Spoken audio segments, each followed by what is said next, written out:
Pero buhos ang tubig mo. Ah, damog. O, nasaw. Pagkain. Oo. Ah.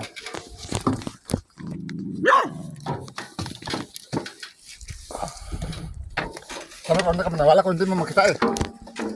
Video natin kung totoo. Baka kakita niyan tayo. Paano ba yan siya nakita tayo? Nakalipin sa bato.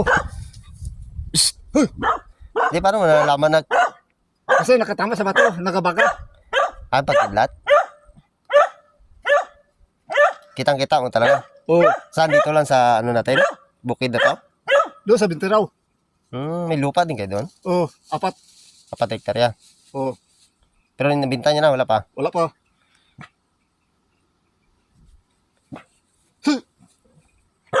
Sayang ang lupa. Buti ikaw lang nag-asikaso dyan lupa nyo. Oo.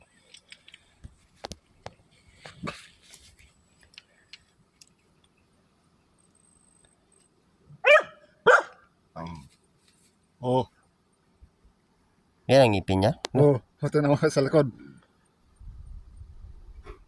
Astig mo. Ano? Ano to? Sa minute.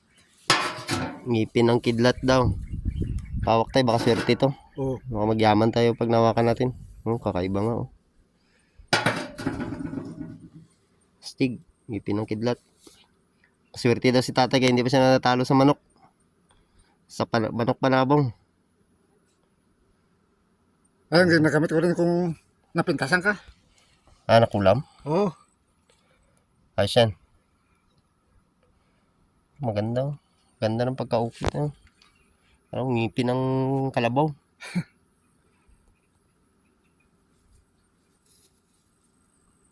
Sige tayo pag may sabong ako manok. Oo, dito sa kabila naman. Yan.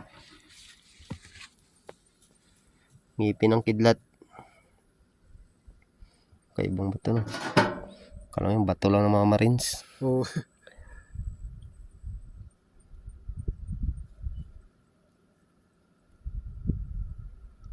Pero tingnan mo parang bato lang na ordinaryo no. Oo. Ito kasi bato to.